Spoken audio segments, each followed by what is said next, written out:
جیسا کہ گزشتہ ہفتے کے اندر ہم نے کلام مقدس میں سے روحانی جنگ کے بارے میں سیکھنا شروع کیا تھا کہ روحانی جنگ کیا ہے اور کس طرح سے لڑی جاتی ہے،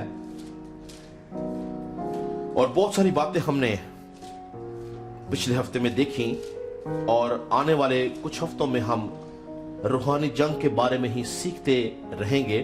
یہ کلام ہمیں کیا سکھاتا ہے روحانی جنگ کے بارے میں، کہ ہم نے کس طرح سے روحانی جنگ لڑنی ہے، کس طرح سے ہم روحانی جنگ جو ہے وہ لڑ سکتے ہیں، روحانی جنگ ہے کیا، اور ایماندار شخص کس طرح سے کلام کی قوت سے اور خدا کے ہتھیاروں کے سبب سے کس طرح سے روحانی جنگ لڑ سکتا ہے۔ اور روحانی جنگ کو سیکھنے کے لیے جو ہمارا مرکزی حوالہ تھا وہ افسیوں کا خط، اس کا 6 باب اور اس کی 10 سے لے کے 13 آیت تک ہم نے پچھلے ہفتے میں پڑھا۔ آج بھی ہم کلام کی انہی آیات کی تلاوت کریں گے اور ہم دیکھیں گے خدا کے کلام کے بارے میں۔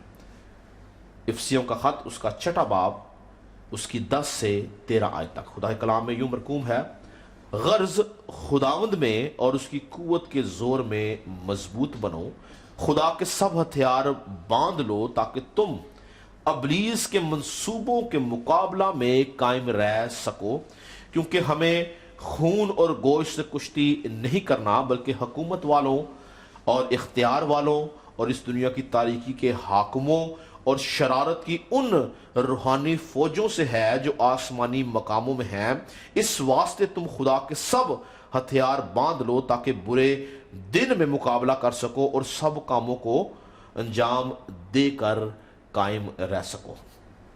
تو پچھلے ہفتے میں ہم نے کلام مقدس میں سے بہت ساری باتوں کو سیکھا کہ ہم کس طرح سے روحانی جنگ لڑ سکتے ہیں، روحانی جنگ کیا ہے، اور ہم نے دیکھا کہ روحانی جنگ کا آغاز انسان کی زندگی میں کب ہوتا ہے، اور پھر ہم نے دیکھا کہ جب انسان خدا کی طرف سے روحانی جنگ لڑتا ہے تو وہ ابدی زندگی کو حاصل کرنے کے لیے وہ جنگ لڑتا ہے، لیکن جب انسان ابلیس کی ساتھ مل کے خدا کے خلاف کام کرتا ہے تو وہ ابدی ہلاکت کے لیے وہ سارے کام کرتا ہے۔ اس کے بعد پھر ہم نے ایک اور خاص بات دیکھی جو پیدائش 2 باب کی 9ویں آیت میں ہم نے نیک و بد کی پہچان کے درخت کے بارے میں دیکھا کہ نیکی کا جو پھل تھا وہ خدا کی بادشاہت کو ظاہر کرتا ہے، اور بدی کا جو پھل ہے وہ ابلیس کی بادشاہت کو جو ہے وہ ظاہر کرتا ہے۔ پھر ہم نے ایک اور خاص بات دیکھی کہ ابلیس جو ہے ابلیس جو کہ مقرب فرشتہ تھا،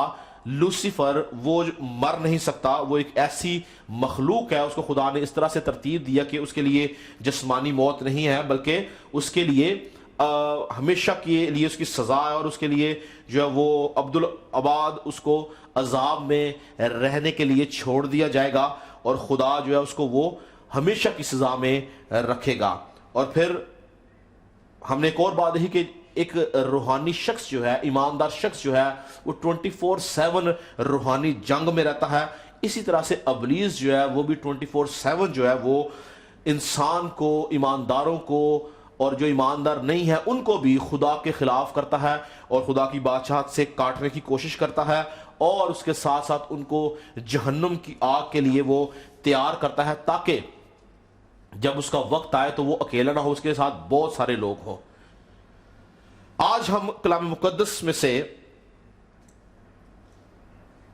ابلیس کی بادشاہت کے 4 مختلف لیولز کے بارے میں دیکھیں گے۔ 4 مختلف اس کے ڈپارٹمنٹس ہیں، یعنی 4 مختلف سطح پر وہ اس دنیا کے اندر حکومت کرتا ہے، اس دنیا کو وہ کنٹرول کرتا ہے، اس دنیا کی بادشاہتوں کو کنٹرول کرتا ہے، اس دنیا کی حکومتوں کو کنٹرول کرتا ہے۔ تو 12 آیت میں کیا لکھا تھا؟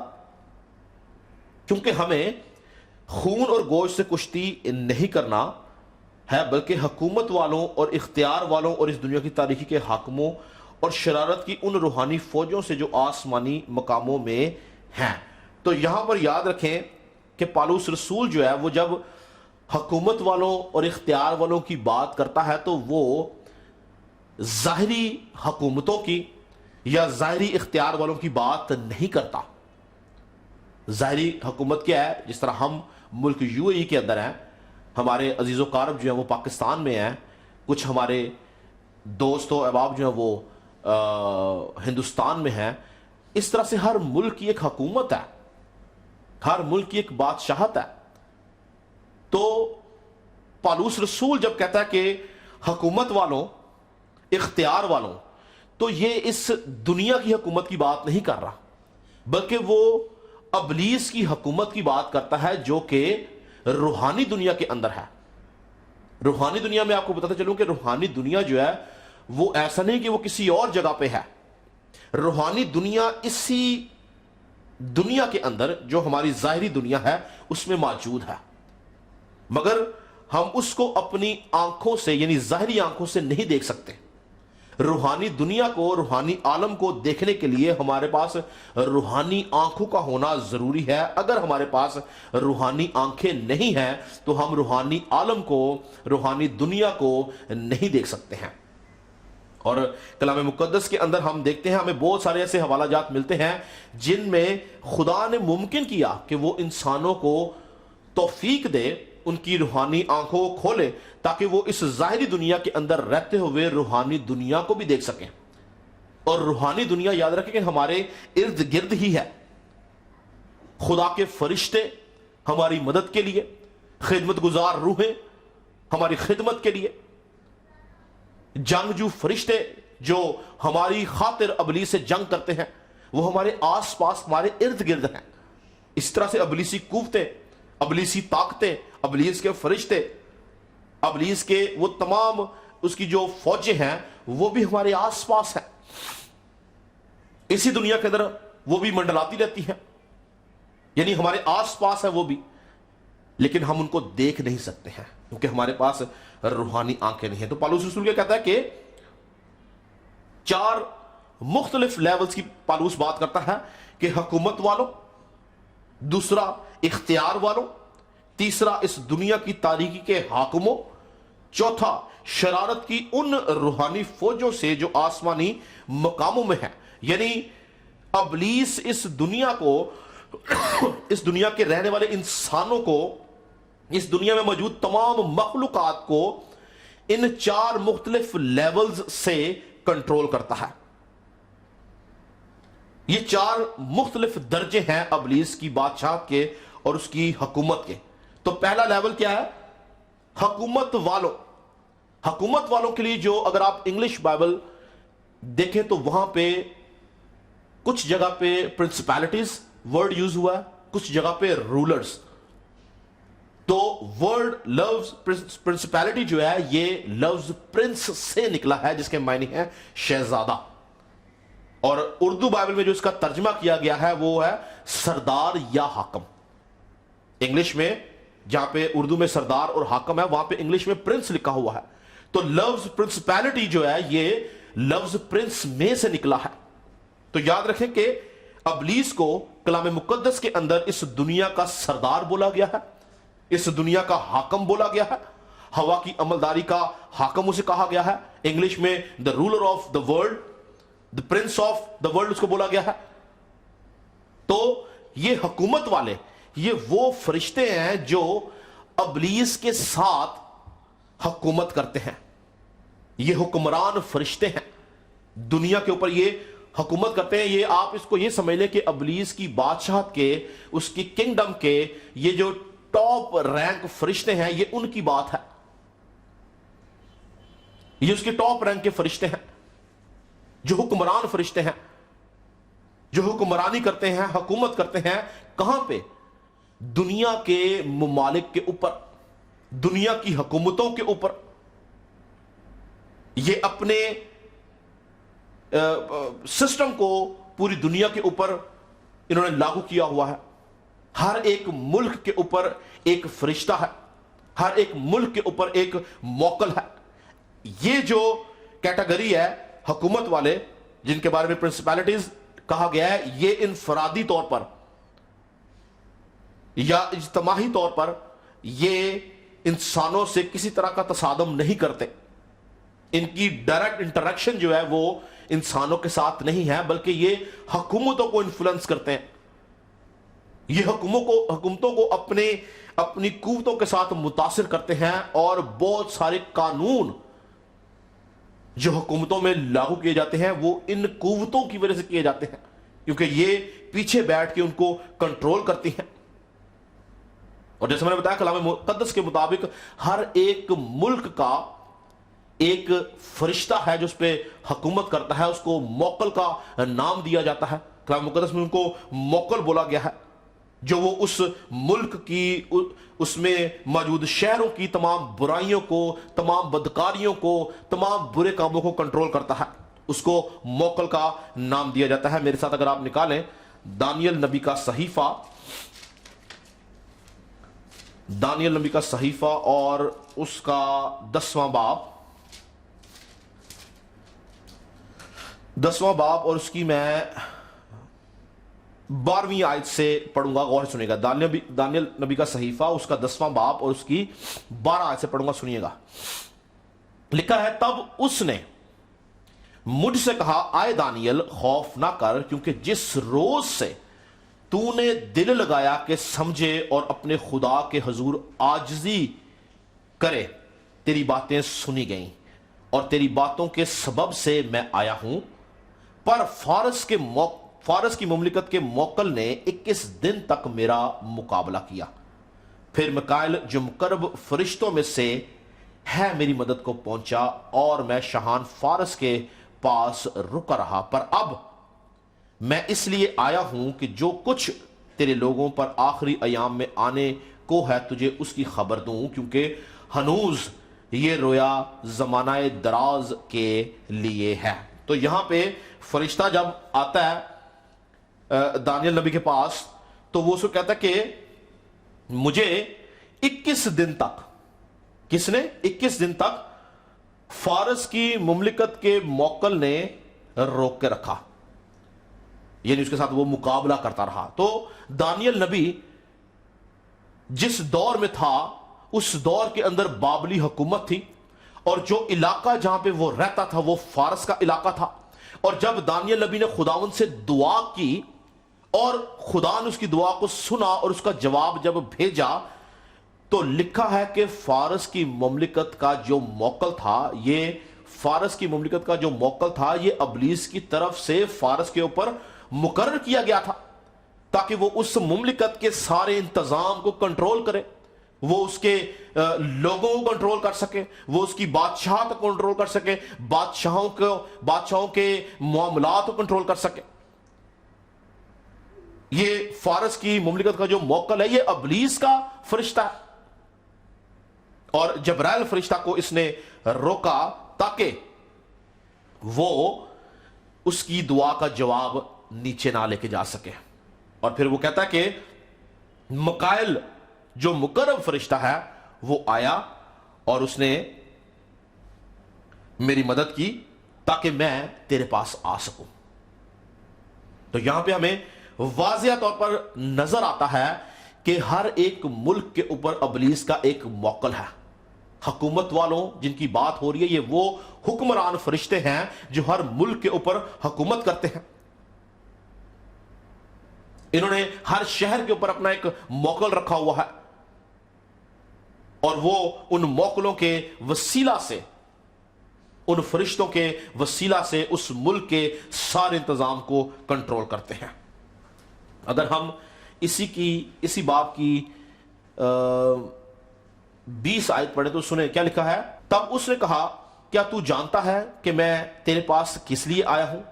اور اب میں فارس کے موکل سے لڑنے کو واپس جاتا ہوں، اور میرے جاتے ہی یونان کا موکل آئے گا. تو یونان کا موکل آئے گا سے مراد ہے کہ وہ بتا رہا ہے واضح طور پہ کہ پہلے فارس کا موکل آیا جس نے اس کو روکا، آگے بات کرتا ہے یونان کا موکل.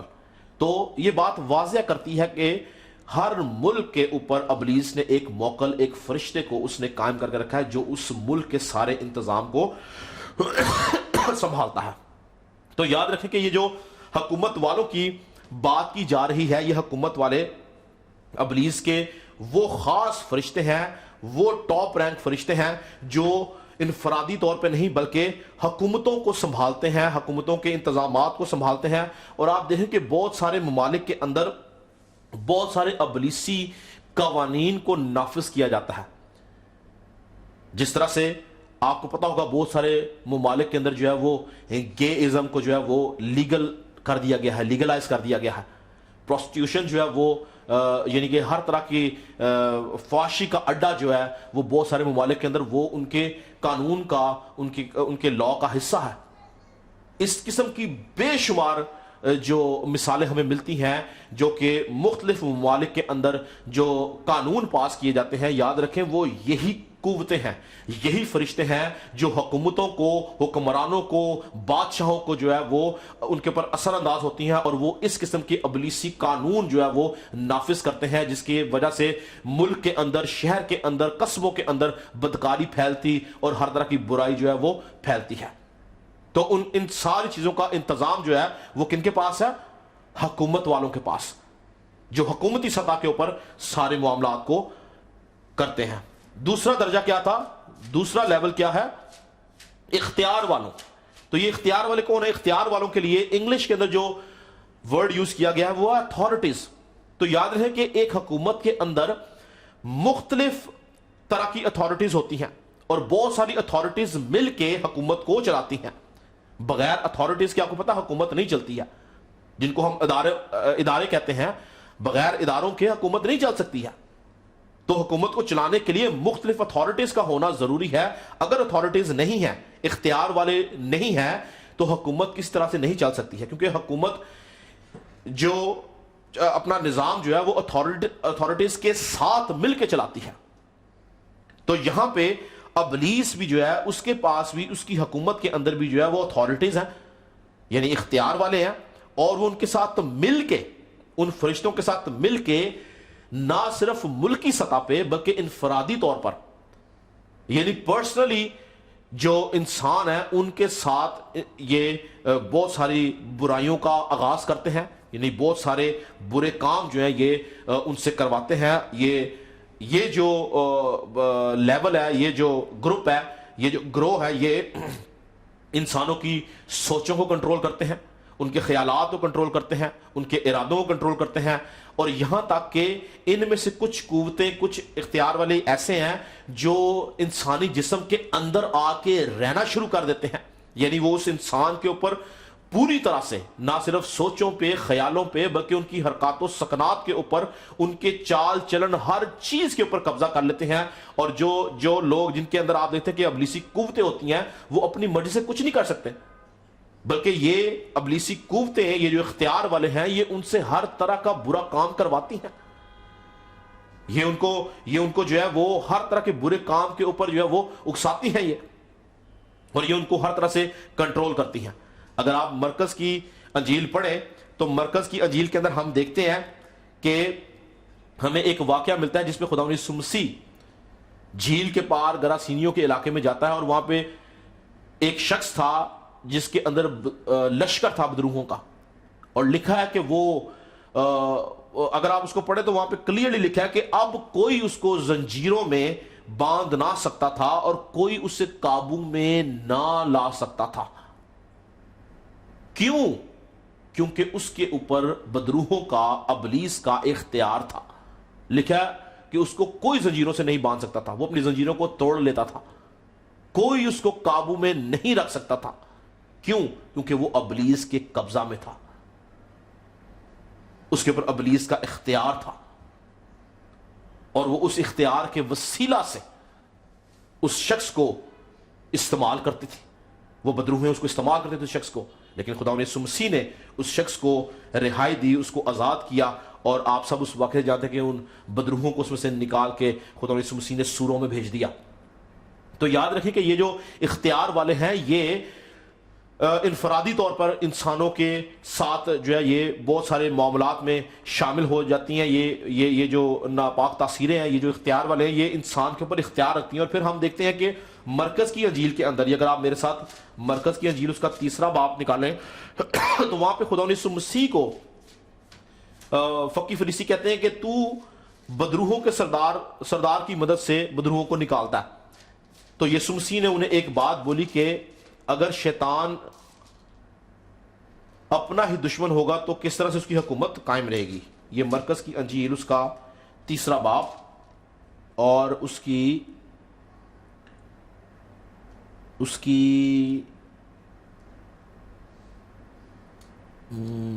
میں 26 آیت سے پڑھوں گا. سنیے, لکھا ہے, اور اگر شیطان اپنا ہی مخالف ہو کر اپنے میں پھوٹ ڈالے تو وہ قائم نہیں رہ سکتا بلکہ اس کا خاتمہ ہو جائے گا. لیکن غور سے سنیں جو میں آپ کو ایک بات سمجھا رہا ہوں. لیکن کوئی آدمی کسی زوراور کے گھر میں گھس کر اس کے اسباب کو لوٹ نہیں سکتا.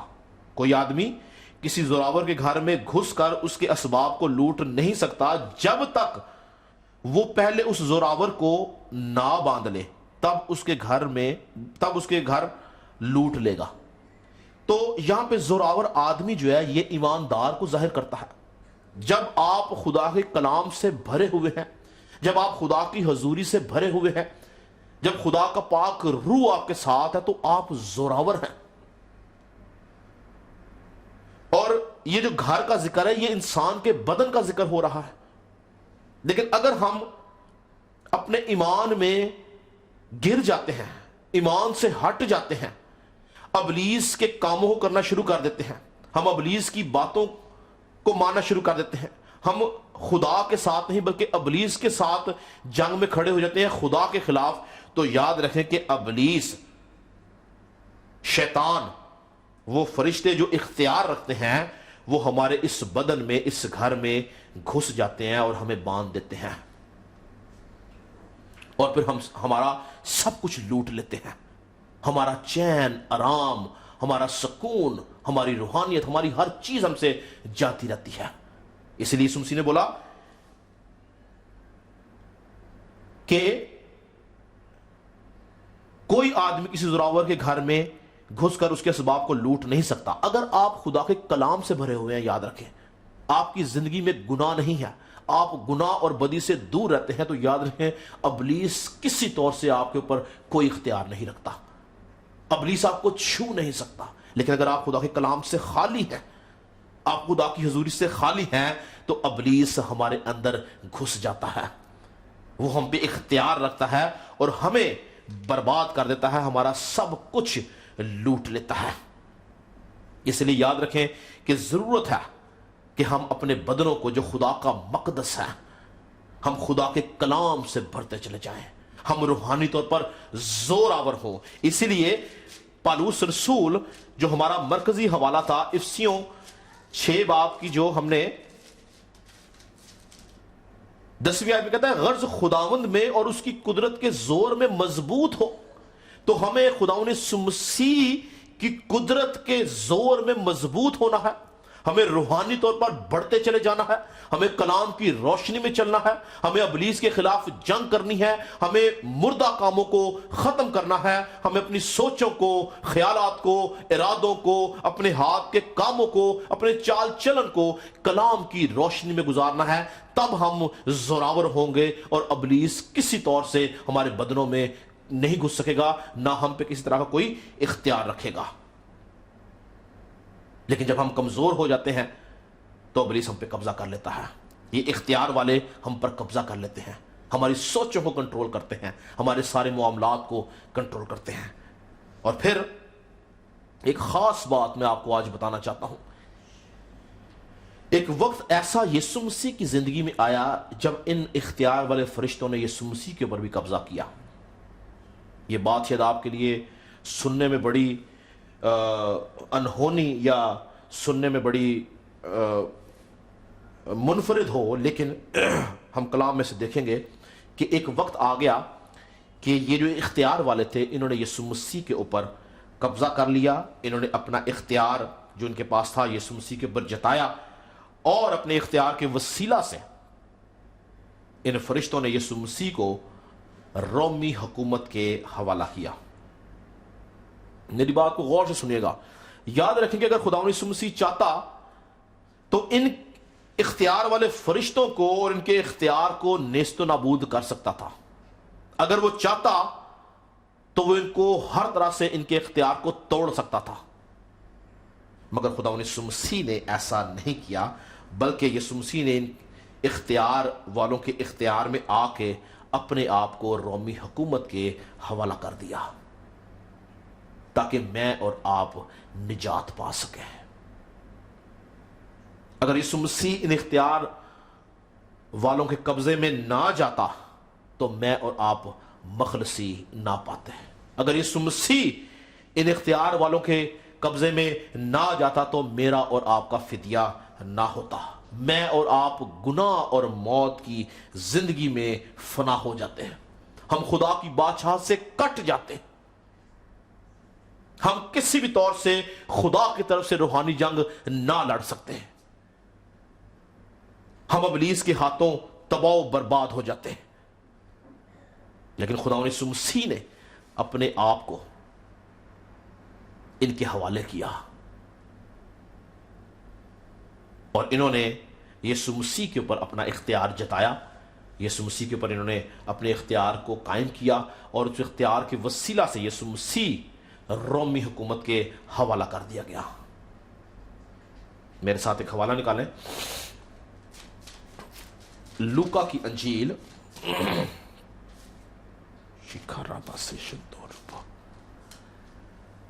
اس کا 22 باب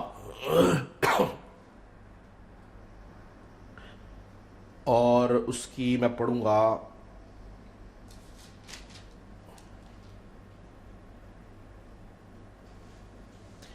52 آیت سے میں پڑھوں گا، غور سے سنیے گا۔ لکھا ہے، پھر یسوع نے سردار کاہنوں اور ہیکل کے سرداروں اور بزرگوں سے جو اس پر چڑھ آئے تھے کہا، کیا تم مجھے ڈاکو جان کر تلواریں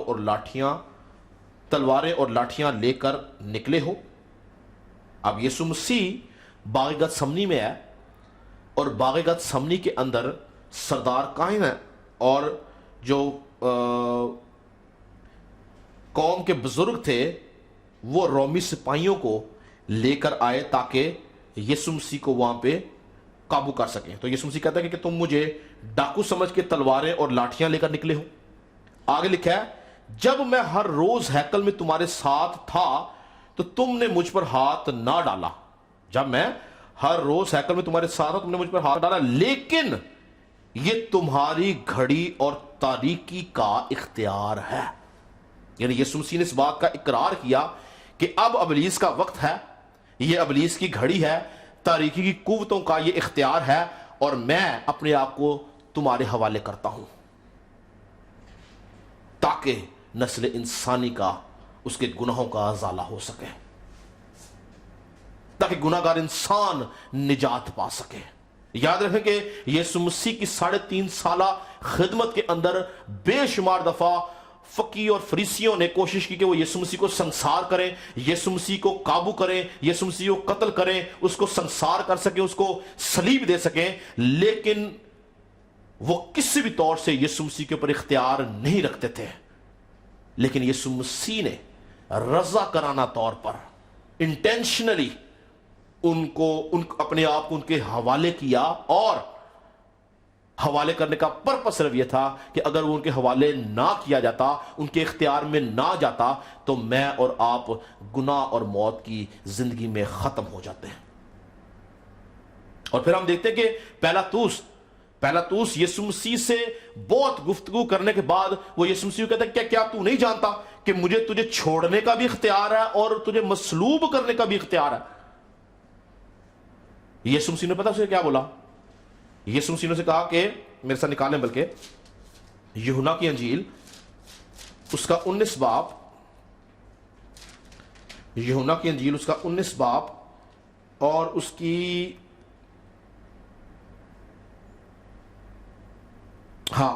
10 آیت سے پڑھوں۔ لکھا ہے، پس پیلاطوس نے اس سے کہا، تو مجھ سے بولتا نہیں، کیا تو نہیں جانتا کہ مجھے تجھ کو چھوڑ دینے کا بھی اختیار ہے اور مصلوب کرنے کا بھی اختیار ہے؟ یسوع نے جواب دیا، اگر تجھے اوپر سے نہ دیا جاتا تو تیرا مجھ پر کچھ اختیار نہ ہوتا۔ یہاں پہ یسوع مسیح ابلیس کے اختیار کی بات کر رہا ہے کہ تو ابلیس کے قبضہ میں آ کے اس کے اختیار میں، تجھے اختیار اس کی طرف سے ملا کہ تو مجھے قابو کر سکے. آگے لکھا ہے اس سبب سے جس نے مجھے تیرے حوالہ کیا اس کا گناہ زیادہ ہے. تو یہ بات یہودا اسکریوتی کے لیے نہیں لکھی گئی, یہ بات ابلیس کے لیے لکھی گئی ہے کہ اس کا گناہ زیادہ ہے. کیونکہ یاد رکھیں کہ اگر آپ کلام مقدس کو پڑھیں تو یہودا اسکریوتی نے کبھی بھی خدا یسوع مسیح کو قتل کرنے کے لیے حوالہ نہیں کیا تھا. اس نے یسوع مسیح کو پکڑوانے کا معاہدہ کیا تھا, اور اس کے ذہن میں تھا کہ شاید چونکہ یہ فریسیوں کے قوم کے بزرگوں کے خلاف بات کرتا ہے تو شاید وہ اس کو پکڑیں گے, ماریں گے, پیٹیں گے اور چھوڑ دیں گے. لیکن اگر آپ پڑھیں تو لکھا ہے کہ جب اس نے دیکھا کہ وہ مجرم ٹھہرایا گیا اور اس کو قتل کی سزا سنائی گئی, اس کو سزائے موت سنائی گئی, تو لکھا کہ وہ سردار کہانوں کے پاس واپس گیا اور جا کے بولا کہ میں نے بے گناہ کو قتل کے لیے حوالہ کر دیا. اور لکھا کہ اس نے اپنے آپ کو پھانسی دے دی. تو اس نے انٹینشنلی کبھی بھی یہ سوچ کے نہیں کہا تھا کہ میں یسوع مسیح کو قتل کرواؤں گا. اس نے جو معاہدہ کیا تھا وہ پکڑوانے یا کیا تھا. لیکن ان ساری باتوں کے اندر خداوند یسوع مسیح نے بذات خود اپنے آپ کو ابلیس کے حوالہ کیا, ابلیس کے اختیار میں اپنے آپ کو دیا تاکہ میں اور آپ نجات پا سکیں. اور یہ اختیار والے فرشتے جو تھے یہ اس سارے کام کے اندر ساتھ ساتھ تھے. اور پھر ہم دیکھتے ہیں کہ ان اختیار والوں نے یسوع مسیح کے بدن کے اوپر حملہ کیا, اور باغ گتسمنی میں ہم سب جانتے ہیں اس واقعے کو, کیا لکھا کہ یسوع مسیح کا جو پسینہ تھا وہ خون کی بڑی بڑی بوندیں بن کے بہنے لگا. یعنی یسوع مسیح کے بدن کے اوپر بھی انہوں نے اپنا اختیار جتایا. مگر یسوع مسیح ان ساری باتوں کے ساتھ ساتھ ہر چیز ابلیس کی طرف سے ہو رہی ہے, یسوع مسیح کیوں خاموش تھا؟ تاکہ میں اور آپ نجات پا سکیں, میں اور آپ رہائی پا سکیں. اور ابلیس نے قوم کے بزرگوں کو, یہودا اسکریوتی کو, پیلاطوس کو, پوری قوم کو, رومی حکومت کو اپنے قبضہ میں, اپنے اختیار میں کر لیا. اور پھر ایک خاص بات اگر ہم پڑھیں اناجیل کے اندر ہمیں یہ بات ملتی ہے کہ جب یسوع مسیح کو کٹہرے میں کھڑا کیا گیا تو اس کے ساتھ بارابا کو کھڑا کیا گیا. اور آپ سوچیں کہ ابلیس کا کتنا زبردست اختیار ان سب کے اوپر تھا, چاہے وہ قوم کے لوگ تھے, بزرگ تھے, پیلاطوس تھا یا جو بھی باقی لوگ تھے, کہ جب انہوں نے یسوع مسیح کو اور بارابا کو چھوڑنے کی بات کی ہے تو دنیا کے لوگوں نے, یعنی قوم کے لوگوں نے بارابا کا انتخاب کیا. بارابا کا انتخاب کیوں کیا گیا؟ کیونکہ یاد رکھیں یہ عدالت جو یسوع مسیح کے وقت لگائی گئی, یہ عدالت ابلیس کی طرف سے لگائی گئی. اور بارابا ایک ڈاکو تھا, ایک قاتل تھا, ایک زانی تھا اور ایک باغی تھا جس نے بغاوت کی تھی حکومت کے اندر. اور چونکہ یہ عدالت جو تھی یہ ابلیس کی طرف سے لگائی گئی تھی, اسی لیے ابلیس نے اپنے فرزند بارابا کو چھڑا لیا اور یسوع مسیح کو جو زندگی کا مالک تھا قتل کے لیے حوالہ کر دیا. کیونکہ اس وقت ابلیس کا اختیار نہ صرف قوم کے بزرگوں پہ بلکہ رومی حکومت کے اوپر بھی تھا. اور آپ سوچیں, ہم 2 منٹ کے لیے اس بائبل کے حصہ سے باہر نکل کے سوچیں کہ اگر ایک حکومت ہے اور اس حکومت کے اندر 2 لوگوں کو کھڑا کیا جائے تاکہ انصاف کیا جائے, اور ایک انتہائی شریف انسان ہو اور ایک ڈاکو بدکار چور ہو, تو کوئی بھی شخص کبھی اس کی حمایت نہیں کرے گا. لیکن آپ بائبل پڑھیں تو لکھا کہ وہ چلانے شروع ہو گئے. انہوں نے بولا ہمارے لیے بارابا کو چھوڑ. کیوں وہ چلا رہے تھے؟ کیونکہ وہ بے خود تھے, ان کے اوپر ابلیس کا اختیار تھا, ان کی سوچوں پہ ابلیس کا اختیار تھا, ان کے ارادوں پہ ابلیس کا اختیار تھا. اور ابلیس نے اپنے اختیار کے وسیلہ سے بارابا کو تو چھڑا لیا مگر یسوع مسیح کو قربان ہونے دیا. اور پھر خدا یسوع مسیح اسی اختیار کے اندر رہتا ہوا, اسی اختیار میں جو ابلیس نے اس کے اوپر کیا تھا رہتا ہوا, وہ کلوری تک گیا. اور کیا لکھا ہے کہ وہ مصلوب کیا گیا اور پھر دفن کیا گیا. مگر تیسرے دن خدا کی قدرت کے وسیلہ سے, پاکیزگی کے روح کے اعتبار کے وسیلہ سے, اور یسوع مسیح اپنے اختیار کے سبب سے قدرت کے ساتھ مردوں میں سے جی اٹھا، اور پھر اس نے ابلیس کی اس ساری حکومت کو، اس سارے اختیار کو اپنے اوپر سے اتار پھینکا، اس کو نیست و نابود کر دیا اپنے جی اٹھنے کی قدرت کے وسیلہ سے۔ اس لیے پالوس رسول کلسیوں کے خط اس کے 2 باب کی 15ویں آیت میں کہتا ہے کہ اس نے حکومتوں کو اور اختیاروں کو اپنے اوپر سے اتار کر ان کا برملا تماشا بنایا، اور صلیب کے سبب سے ان پہ فتح یابی کا شادیانہ بجایا۔ یعنی یسوع مسیح نے ابلیس کی ساری حکومت کو، اس سارے اختیار کو جس کے سبب سے وہ پکڑوایا گیا اور مصلوب ہوا اور مارا گیا، جب وہ جی اٹھا تو اس نے اس سارے اختیار کو، اس حکومت کو لکھا اپنے اوپر سے اتار ڈالا، اور صلیب کے سبب سے، صلیب کی قوت سے، صلیب کی طاقت سے لکھا اس نے ان کے اوپر فتح یابی کا شادیانہ بجایا۔ یعنی یسوع مسیح نے فتح پالی اختیارات کے اوپر، حکومتوں کے اوپر، شرارت کی ان روحانی فوجوں کے اوپر، تاریکی کے حاکموں کے اوپر، اور یسوع مسیح نے ابلیس کی حکومت کو تباہ و برباد کر دیا، نیست و نابود کر دیا، اس کا اثر جاتا رہا۔ اور یہ کس سبب سے ہوا؟ اس کے جی اٹھنے کی قدرت کے وسیلہ سے اور اس کی صلیبی موت کے وسیلہ سے۔ اس لیے یاد رکھیں کہ جو شخص یسوع مسیح کے اوپر ایمان لے کے آتا ہے، جو شخص یسوع مسیح کو اپنا شخصی نجات دہندہ مان لیتا ہے، اس کے پاس یسوع مسیح کا اختیار ہے، اور یہ اختیار ابلیس کے اختیار سے بہت بڑا ہے۔ ابلیس اس اختیار سے ڈرتا، کانپتا اور تھر تھراتا ہے۔ جو شخص نجات یافتہ ہے، جس کے پاس یسوع مسیح کا اختیار ہے، اس کے اوپر ابلیس کا کچھ اختیار نہیں ہے۔ لیکن یاد رکھیں ایک خاص بات، کہ یسوع مسیح نے ابلیس کے اختیار اور اس کی حکومت کو نیست و نابود ایماندار کے لیے کیا ہے۔ ابلیس کی حکومت، اس کا اختیار آج بھی اس دنیا میں ہے، وہ آج بھی حکومت کرتا ہے، آج بھی اختیار رکھتا ہے، پر اس شخص پہ جو یسوع مسیح سے ناواقف ہے، جو یسوع مسیح سے غافل ہے، جو نجات سے غافل ہے، جو یسوع مسیح کو نہیں جانتا، جو خدا باپ کو نہیں جانتا، جو روح القدس کو نہیں جانتا، آج بھی ابلیس کی حکومت، اس کا اختیار انسانوں کے اوپر ہے، مگر ایمانداروں کے لیے اس کو نیست اور نابود کر دیا گیا ہے۔ ایمانداروں کے اوپر اس کا کچھ اختیار نہیں ہے، بلکہ ایمانداروں کے اندر جو اختیار ہے، جب وہ اپنے اس اختیار کو استعمال کرتے ہیں تو وہ لوگ جو ابلیس کے اختیار میں یا ابلیس کے قبضہ میں ہیں، ایماندار لوگ ان کو اس قبضے سے، اس اختیار سے چھڑا لیتے ہیں، وہ ان کو رہائی دیتے ہیں، وہ ان کو نجات کی راگنی سناتے ہیں، وہ ان کو یسوع مسیح کے اختیار کے بارے میں بتاتے ہیں، وہ ان کو یسوع مسیح کے اختیار کی قوت کے بارے میں بتاتے ہیں۔